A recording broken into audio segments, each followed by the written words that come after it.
Hello, this is the TradeSite US Stocks and Futures Market Preview for the week beginning Sunday the 9th of February, Super Bowl Sunday, ending Friday the 14th, Valentine's Day. Whew, that's a lot. Here's a look at the Euro-Dollar futures. Not much here really this week, didn't do much at all.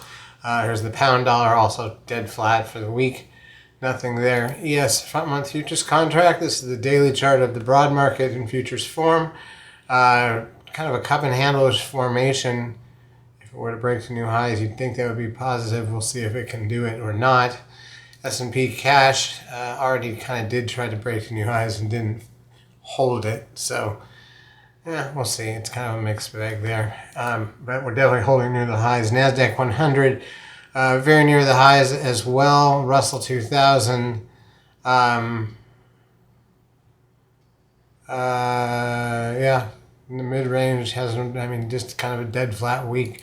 Crude oil came back down pretty sharply. It's sitting down at $71 a barrel.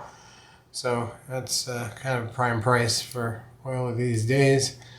All right, in terms of, we'll start with Bitcoin futures, TLT, the 20-year bond ETF, up again this week, so bonds up, rates down, as they say, which is a good sign because we had made it all the way back down to lows. The VIX closes at 16.54, the advanced decline ratio on the New York, very negative at the end of the week, but positive back and forth before that. The trend closes at 0.81, I can do this. Puts the 10-day moving average, though, up at 1.15 still, which is way above the blue line.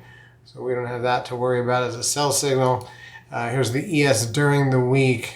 So we gapped down on Monday and just kind of crawled our way up slowly all week. Not very exciting. And again, the volatility just has been horrible. NASDAQ futures closed exactly where they closed last Friday. So Friday to Friday, nothing for the week.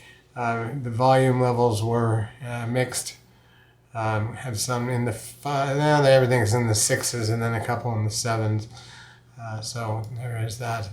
In terms of some of the key stocks that we watch, here's a look at Apple. It is nothing there really. 4 days in a row pretty flat.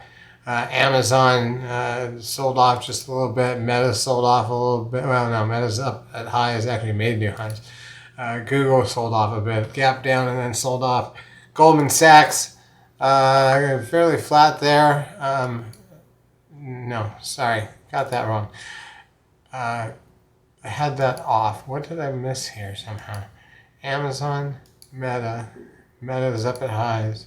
Oh, I accidentally hit the arrows. There's Google. Goldman Sachs, new highs. Netflix at new highs. Tesla slipped quite a bit. Nvidia, rose quite a bit. Zoom, dead flat. And First Solar, dead flat but hanging near the lows, as they say. So not very exciting stuff when it comes to the markets. I wouldn't call it interesting right now. It's just been really unexciting, uneventful. I'll put in the. Okay. So let's take a look now at the economic data calendar coming out for the week ahead. At least here, the U.S. data. We've got. This is the week of the 9th, so we've got. Cleveland Fed inflation expectations. Monday, Tuesday, we've got small business index and Fed Chair Powell testifying to Congress. A couple of Fed members speaking as well. Wednesday, we've got the CPI. That's uneventful, obviously. Fed Chair Powell continues his testimony. Thursday, crude oil inventories. And that's pretty much that. Federal budget balance at 2 p.m. Eastern Time. Thursday, we've got the PPI number. And we got the weekly initial and continuing jobless claims numbers, natty gas at 10:30. And then Friday, we've got retail sales numbers at 8:30, import-export prices at 8:30, capacity utilization, industrial production at 9:15, and business inventories at 10. So that's pretty much the week. The Fed chairman testifying, kind of probably the biggest item. The week after will be options expiration. Charts as usual brought to you by NinjaTrader. If you've not yet taken a trial of our services, feel free to do so.